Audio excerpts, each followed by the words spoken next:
So, if you rub your leg and move downward, you won't be able to generate the arc. In the end, you can only lift the ball with your hand or your waist. Let me demonstrate. Notice how when my knee moves forward and my leg pushes forward, it ends up like this. See how my force flows all to the right direction. So your leg strength cannot be transferred upward at all. What should it be like? The leg should push upward. You exert force by pushing upward with your legs. After pushing, the leg acts as a support. Yes, it supports until you make contact with the ball, until the shot is complete. After supporting until the shot is finished, the weight moves over here. The right leg doesn't have a downward motion immediately after finishing the shot. When does it go down? After coming over here. Once it's supported on the left, it naturally returns to the right and then goes down again. This creates a continuous motion. See, the upper body is continuous. This is called continuity. How many of you, when looping, have your legs moving forward? You do this to keep a low center of gravity, so the whole leg is forward. It feels like the leg is pushing forward. Look, when my leg moves forward, can I thrust my hip forward? No, I can't. So we need to push upward to stand up.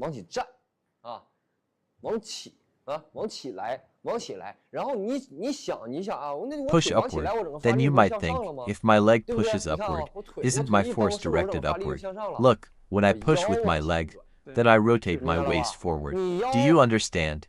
Your waist, where you contact the ball, your waist rotates from the back to the front. Your waist leads the hand from the back to the front. So even if your leg pushes upward, as long as your waist rotates horizontally and your hand moves from back to front, your force is directed forward. Do you understand? So what you are missing is, first, pushing upward, and second, providing support. Whether you are looping slow loop or power loop, your legs must instantly push upward, then support. Then your waist rotates from the back to the front. As you push, your hip leads the waist into rotation. See, that becomes one unified action. Everyone, watch my normal looping action. I push with my leg. What is the purpose of pushing the leg? You can only thrust the hip out when you push upward. If your leg goes forward, the hip loses power, right? This force dissipates at the knee. Once it dissipates at the knee, the force cannot come up. See, only when I push upward can I thrust the hip to here. I thrust the hip out. I push upward, thrust the hip out, which brings the waist out, and that leads the hand. This is a complete, unified action. So your leg is the first step where you get stuck. After that, no matter how hard you try with your waist, hip, or forearm, the force is not smoothly transferred. The power cannot be released because the first step is blocked. You don't need to fully extend the leg, but initially when you cannot find the feeling, you can extending fully. It's better to overdo it a little than to not find the feeling. Even though no one loops with fully extended legs in regular training, as long as you can find this feeling, you can then pull it back. See, with this, the ball becomes easier to practice. If you always loop like this, you will never experience the feeling of the leg and hip. Clearly, your leg power never comes up, it stays down here and isn't transmitted upward. The power is generated here but gets transmitted only to here.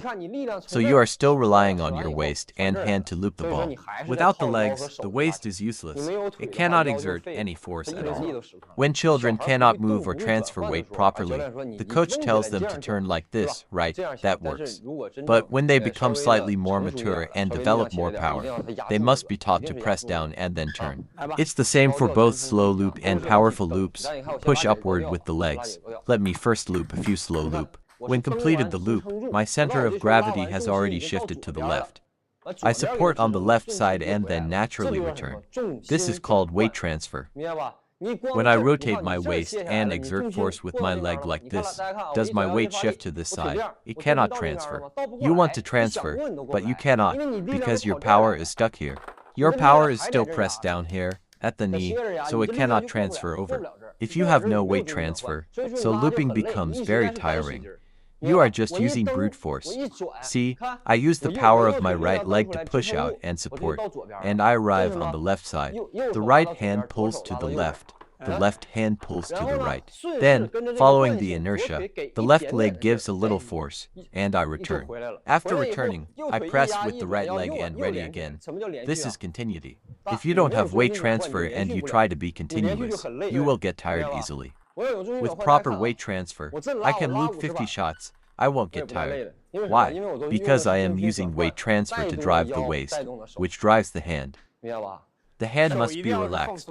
The hand must be relaxed. Let's see. I'll first loop a few slow loop. I'll loop a few high arc shots. The arm is not exerting force. Are my legs like this? No. If I use your method, the feeling of the leg pushing forward, and loop one, take another look.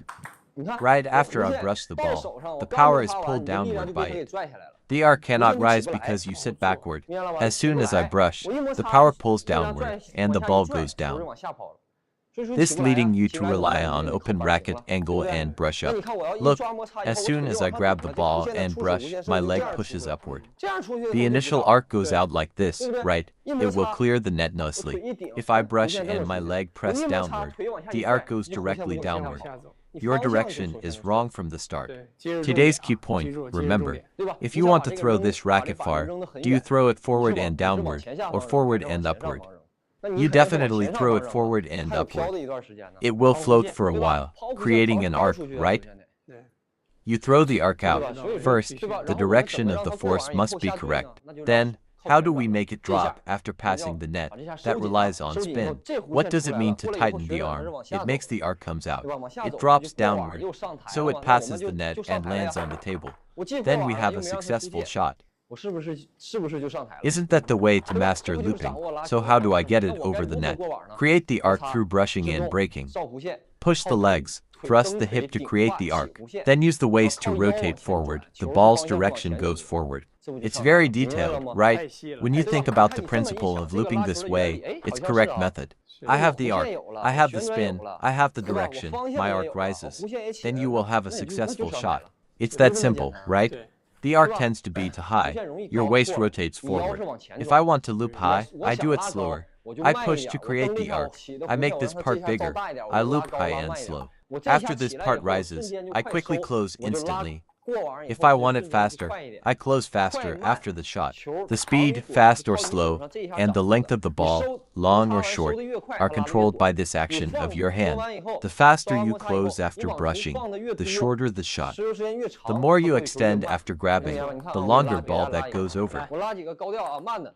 Look, I'll loop a few slow loop. I'll make it land near the white line. See, can you see, everyone? I can land it exactly here. I can control the length. If I extend the arc and send it long, it will go long. See, its arc travels like this, it drops like this. Why? Because there is spin. If you have enough spin and you tighten this, the ball that goes over will travel like this. Let me loop a shorter one. Why is this short? Because after I create the arc by brushing, I instantly stop it. I don't let the arc extend so much. See, if I want it short, I stop immediately. See, I want it a little shorter. After gripping the ball, I close quickly. If I want it longer, after gripping, I extend outward, close slower. In fact, it appears. The length is controlled by your own hand. I can loop long if I want, short if I want.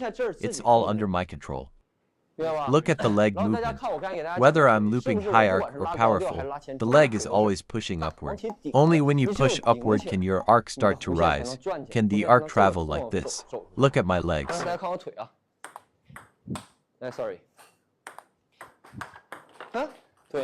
Right. Hold the ball with the hand, push the leg upward.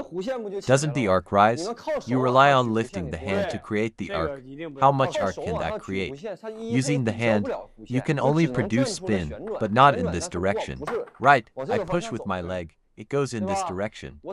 I rotate my waist forward and press it down. Everyone, watch me loop few powerful shot. Look, when looped with power, my leg moves the same way. It's just that first, after I create the arc from the shot, I close faster because I want to add power. I need speed.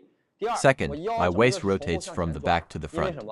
Don't think that by rotating from the back to the front, my racket angle will cause the ball to go into the net. Look at this initial arc created by this action. This creates the arc. I just charge forward directly. Why would I need too much arc? This arc has already above the net. The rest is just me closing quickly. Look, I'm looped from the back to the front. Does this ball go into the net? No. Is that right? It has speed, it has power, it has spin. Right. Let me move over here a bit.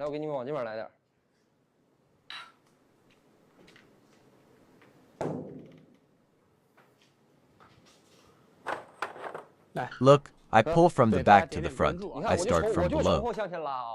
I rely on this push. My leg pushes like this. The rest, my waist and hand. I move from the back to the front. See? Is there any tendency to go into the net? No. If I want to make the arc longer, I can still make it longer using this same action. So, creating the arc is not about lifting with the hand. Lifting doesn't create an arc. It has no strong spin. This is another key point. I can loop anywhere on the table using this same action. It's just that the camera can't capture it all. I often loop all over the table for everyone. I demonstrate full table looping every day. You can also loop anywhere if you practice with this principle.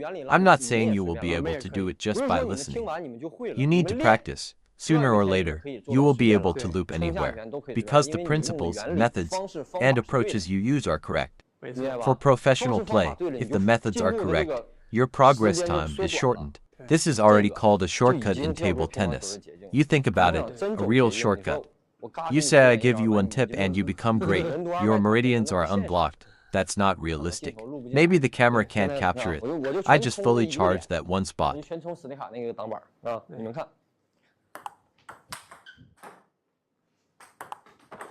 Lower, lower. Not that spot. This spot.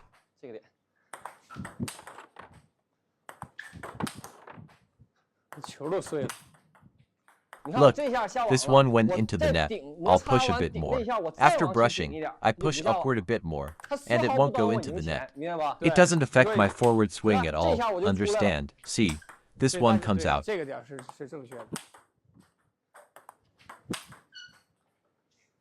Many of our fellow players, when the ball goes into the net, they open their racket angle.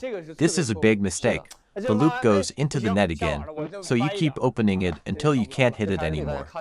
Have you seen this? Why do you practice every day in your own way but never make any progress? The wrong method. If you keep practicing the wrong method, it remains wrong. You can only have a slight improvement in feeling within this wrong method. You just become more familiar. It doesn't have the feeling of progressing layer by layer. Right, so you can only watch others loop like this, while you still use your original method to loop. You still cannot make progress. Looping against topspin and backspin feels the same. Didn't I rely on pushing upward to create this arc? For topspin, do I need to create an arc? No need. I just need to use it to provide a bit of forward thrust. I still need to push, but the amplitude is smaller and the time is shorter, because topspin doesn't have backspin rotation. You don't need to counteract that much rotation. Do you understand? So I need to push to withstand its force. My waist rotates from the back to the front, leading the hand to swing from back to front. The brushing time in topspin cannot be as long as backspin balls. For backspin, you need to hold the ball on the racket longer. If you keep the topspin ball on the racket for that long, first, it's easy to fly out. Second, it loses ball speed. You don't need to counteract the spin, you just need to add a little spin to increase the ball's stability and arc. So for topspin, most of the time we borrow force to generate force. For backspin, we need to actively exert force, so we need more time. We need time to execute this leg push, hip thrust, and we can also lengthen and enlarge the backswing time and the contact time. Do you understand? Because the backspin itself is slow.